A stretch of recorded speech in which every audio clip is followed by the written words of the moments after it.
जब भी हम इंडिया में रूरल एम्प्लॉयमेंट की बात करते हैं तो बात सिर्फ काम तक सीमित नहीं रहती, बल्कि सर्वाइवल, डिग्निटी और वेलफेयर स्टेट के प्रॉमिस की भी होती है।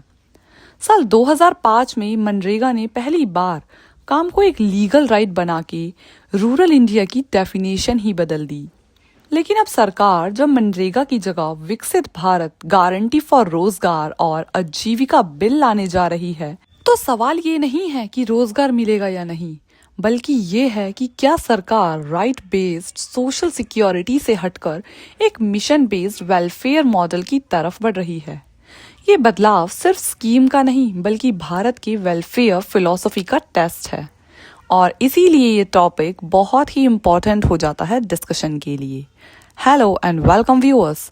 तो आज हम इसी टॉपिक की डिटेल में चर्चा करेंगे। सबसे पहले मनरेगा को समझते हैं।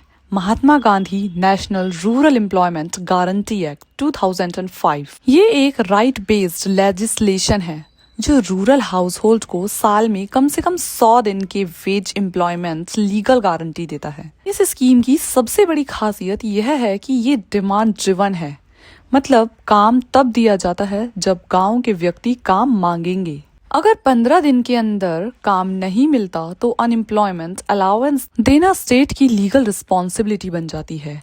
यानी मनरेगा एक वेलफेयर स्कीम नहीं, बल्कि एक स्टैट्यूटरी राइट है।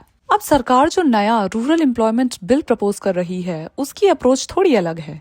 ये बिल मनरेगा के कंपैरिजन में एक मिशन मोड फ्रेमवर्क की तरह डिजाइन किया गया है।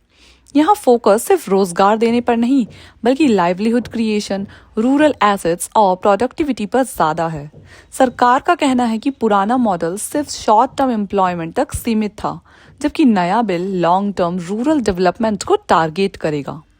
सबसे बड़ा डिफरेंस एम्प्लॉयमेंट गारंटी के नेचर में है। मनरेगा में एम्प्लॉयमेंट एक लीगल एंटाइटलमेंट था, जबकि नए बिल में गारंटी का कैरेक्टर इतना क्लियरली राइट बेस्ड नहीं माना जा रहा है। और बस इसी वजह से एक्सपर्ट्स कह रहे हैं कि ये जो शिफ्ट है वो राइट बेस्ड वेलफेयर से पॉलिसी बेस्ड वेलफेयर की तरफ है। डेज ऑफ एम्प्लॉयमेंट की बात करें तो जहां मनरेगा में 100 डेज का प्रोविजन था, वहीं नए बिल में 125 डेज का प्रोविजन रखा गया है। फंडिंग पैटर्न में भी काफी अंतर है। मनरेगा में सेंटर और स्टेट का जो कॉस्ट शेयरिंग था वो काफी क्लियरली डिफाइंड था और वेजेस मोस्टली सेंटर फंड करता था।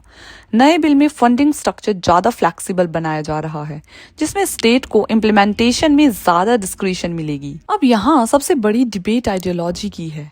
मनरेगा गांधीयन फिलॉसफी पर बेस्ड एक सेफ्टी नेट अप्रोच थी, जबकि नया बिल डेवलपमेंट ओरिएंटेड और आउटकम बेस्ड फ्रेमवर्क को प्रमोट करता है।